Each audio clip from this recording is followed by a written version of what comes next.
आज हम बात करेंगे हाइगेन के तरंगाग्र सिद्धांत से परावर्तन के नियमों की व्याख्या। तो परावर्तन के दो नियम थे। परावर्तन का फर्स्ट नियम ये था कि कोण आई बराबर है कोण आर के, और परावर्तन का दूसरा नियम ये है कि आपतित किरण, परावर्तित किरण और विलंब तीनों एक ही तल पे होते हैं। तो उस नियमों की पुष्टि के लिए हम काम करते हैं, ये बनाते हैं पहले हमारी पृथक्कार सतह जो दो माध्यम को अलग कर रही है। ऊपर माध्यम एक है और नीचे माध्यम दूसरा है। अब हम तरंगाग्र दिखाने के लिए हम काम करते हैं, ये हमने एक तरंगाग्र दिखाया है, ये भी एक तरंगाग्र है, इस पे बहुत सारी तरंगे हैं।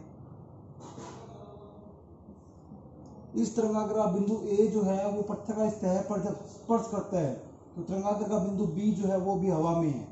जब बी वाली किरण इस पृथ्वी सतह पर आकर टकराएगी इसी बिंदु पे, इतने में ए वाली किरण टकरा के कहां पहुंचेगी, बी पे पहुंचेगी।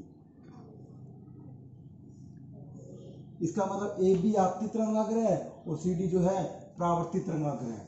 अब मैं खींचता हूं विलंब, ये विलंब खींच दिया, इधर भी ड्रॉ करता हूं विलंब। अब विलंब के साथ आपतित किरण जो कोण आती है वो कौन होता है, आपतन कोण। ये विलंब है, इसमें पूरा 90 का है तो ये कितना आएगा 90 माइनस आई। ये 90 का है, ये 90 माइनस आई का है तो ये कितना आएगा, आई आएगा। अगर इधर बात करें जाने वाली किरण विलंब से जो कोण आती है वो आर है, ये आएगा 90 माइनस आर, और ये फिर कितना आ जाएगा आर, क्योंकि ये पूरा कितने का है 90 का है। तो यानी इस त्रिभुज में एक में आई आ गया और इस त्रिभुज में एक में क्या आ गया, आर आ गया। हम दोनों त्रिभुजों करेंगे सर्वांगसम। दो त्रिभुज कौन से, एक तो लेंगे एबीसी त्रिभुज और एक लेंगे एसीडी त्रिभुज। दोनों के अंदर एसी बराबर है एसी के, क्यों बराबर है, क्योंकि दोनों में क्या है, कॉमन है, उभयनिष्ठ है। फिर हम बात करते हैं एंगल बी बराबर है किसके, एंगल डी के, क्यों बराबर है 90 का है।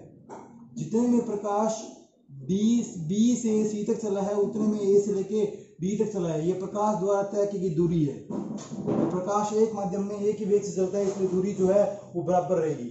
इसलिए दोनों जो त्रिभुज है वो क्या हो गए, सर्वांगसम हो गए। अब नाम कैसे लिखेंगे, एक का नाम लिख दिया एबीसी, अब बी बीच में है तो डी बीच में आएगा, और एसी बराबर है एसी के, एसी लास्ट में है तो यहाँ पर एसी लास्ट में आएगा, और बीसी बराबर है एडी के, बीसी बराबर है एडी के, ये आ गया एसी। कौन से नियम से बना है, ये बना आरएचएस नियम से, राइट एंगल हाइपोटेनियस साइड। तो समकोण कर्ण भुजा नियम से ये सर्वांगसम हो गया। सर्वांगसम त्रिभुज की संगत भुजाएं में संगत कोण बराबर होते हैं, by simplicity corresponding parts of congruent triangles are equal. सर्वांगसम त्रिभुज की संगत कोण में संगत भुजाएं बराबर होती है, इसलिए कोण आई बराबर क्या आ जाएगा, कोण आर आ जाएगा। फिर हम बात करें अगर आपतित किरण, परावर्तित किरण और विलंब तीनों एक ही तल पे हैं तो दूसरा नियम भी यहाँ पर सिद्ध हो रहा है डायग्राम से। आज हम बात करेंगे हाइगेन के नियम से अपवर्तन की व्याख्या। पिछली वीडियो में बात की थी हमने परावर्तन की व्याख्या की, आज हम अपवर्तन की व्याख्या करते हैं। अपवर्तन के दो नियम है। अपवर्तन का फर्स्ट नियम ये है कि sine i upon sine r बराबर म्यू, और दूसरा नियम ये है कि आपतित किरण, अपवर्तित किरण और विलंब तीनों एक ही तल पे होते हैं। तो इसलिए हम पहले डायग्राम देखते हैं। ये एक सतह है जो दो माध्यमों क्या कर रही है, अलग कर रही है। ऊपर माध्यम फर्स्ट है, नीचे माध्यम सेकंड है, और ये मानते हैं इसका जो अपवर्तनांक है वो μ1 है, इसका अपवर्तनांक जो है वो μ2 है। ये हमने दिखा रखा है आपतित तरंगाग्र को। ये भी जो है वो हमारा आपतित तरंगाग्र है। इसके ऊपर सारे के सारे जो कण है वो सारे सेम कला में है। ए अभी इस पृथ्वी सतह को टच कर चुका है, लेकिन बी अभी हवा में है। अब हम माध्यम चेंज करेंगे तो मान लिया ये माध्यम सघन है। अगर ये माध्यम यही सेम होता तो ये किरण जैसे आ रही है वैसे ही जाती, लेकिन अंदर सघन माध्यम है तो अपने पथ से झुकेगी और विलंब की तरफ झुकेगी, तो अभी ये जो जाने वाली किरण है वो इस तरह चली जाएगी। अब B जब C तक पहुंचा है उतने टाइम में A इस माध्यम के अंदर D तक ही पहुंचा है। जितने टाइम में B C तक पहुंचा है उतने टाइम में A D तक माध्यम 2 के अंदर पहुंचा है। तो CD जो हो गया वो हो गया जाने वाला तरंगाग्र, AB आने वाला तरंगाग्र और CD जाने वाला तरंगाग्र। अगर आगे माध्यम सेम होता तो ये किरण यूं जाती, लेकिन माध्यम सघन है इसलिए किरण अभिलंब की तरफ झुकी। तो ए बी आपतित तरंगाग्र हो गया, सी डी जो है वो परावर्तित तरंगाग्र हो गया। अगर हम बात करें कोण की तो ये कोण आई है, ये कोण 90 माइनस आई है, ये कोण आई है, ये कोण आर है, ये कोण 90 माइनस आर है और ये कोण आर है। हम इस त्रिभुज से निकालेंगे साइन आई और इस त्रिभुज से निकालेंगे साइन आर।